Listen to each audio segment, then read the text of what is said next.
My mom and dad couldn't read or write. If it hadn't been for sports, I would have never gone to school. If I hadn't gone to school, I would have never had a chance to play on a basketball team, athletes in action that allowed me to go around and see the world. If I hadn't had that opportunity, I wouldn't have gone to law school. Would have never had 4 beautiful kids with a beautiful wife or 6 beautiful grandkids. Sports did that for me. And while it helped me succeed, and it's nice of Phil to say these wonderful things about me that I wrote myself, I gotta tell you, it was more important when you get knocked down on your tail. And so there was a time in my life when I was on my tail because of mistakes of my own actions. And when you're at that point, it comes down to your faith, and it comes down to your values. And at that point, you find out whether either of them are for you in your life. The purpose of the mission of the Pro Football Hall of Fame is to honor the heroes of the game, to preserve its history, to promote its values, and to celebrate excellence everywhere. And I'm thankful for what the game did in my life. I see it in our 158 living Hall of Famers every day. This class that we're going to enshrine the first week of August is a tremendous class of character. But this game is not just about football. It is about life. It teaches great lessons, whether you are a Hall of Famer or whether you watch it on TV. I was there in New York City on 9/11. I was supposed to meet with the president of the New York Jets, Woody Johnson, at 10 o'clock. So I didn't go into my office. So I was in my apartment on the 34th floor that overlooked downtown. At 8:42, I could turn from my television and look out my window, and I couldn't see Tower 2 fall, but I could see all the debris rise up.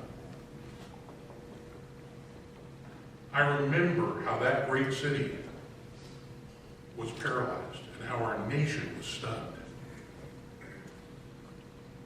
The next week, there was no football because, frankly, there were things that were more important than football then.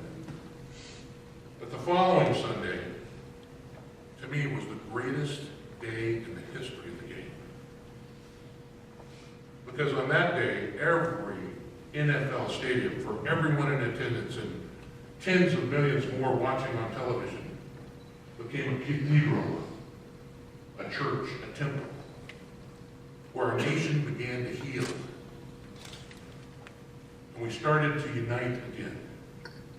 We got our bearings after being sucker punched. And we started rising to our feet again.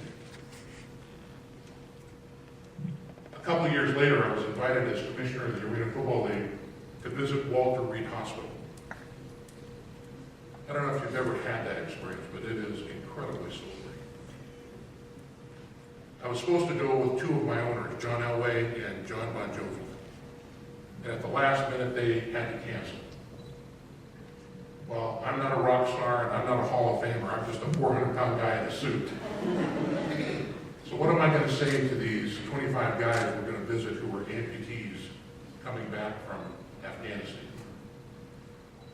Well, one of my staff members said, you know, your name is on the ball. He says, let's get 25 balls and we'll give them a football.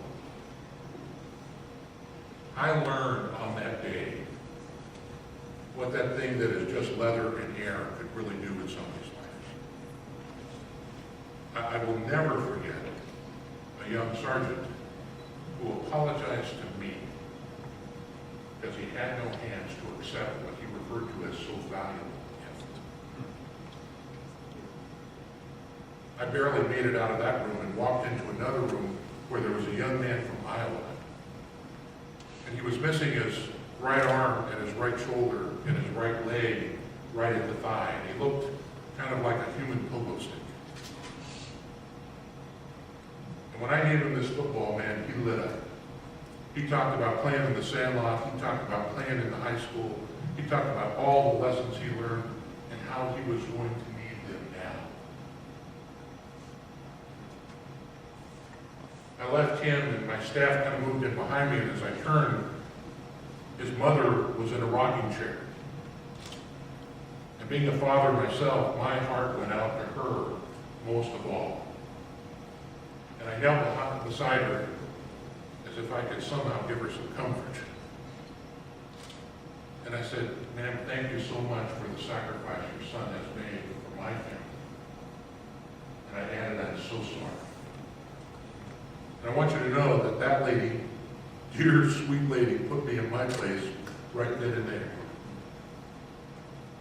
She said, "Oh, you mean this? Don't you worry about that. He's been knocked down before. He knows how to get up." And she said with a smile and the greatest of confidence, "And I know he will." You know, that's what this game can do.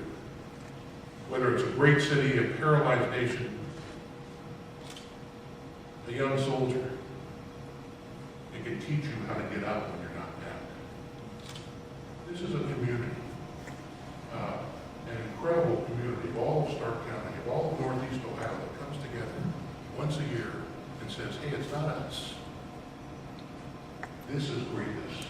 This is a symbol of greatness. This is a symbol of excellence." And it can be excellence not just on the football field, but in business, in government, in faith, in the arts, in academics. And you have an opportunity to lead the rest of the nation in this. What if there was a community that did everything they could to recognize greatness? What if there was a community, just like tonight, that did everything you could to honor excellence? What if there was a community that people loved so much that they never wanted to leave? Wouldn't it look a lot like Lance? Colleen and I and Celine are honored to be here. We are privileged to be here. We would have walked from California through the snow. Because I think in the next 5 years, we have a tremendous opportunity as a region, not only to recognize greatness, not only to honor excellence, not only to be a community of love for the rest of the nation, but to win hearts. Thank you for the privilege of allowing us to be here.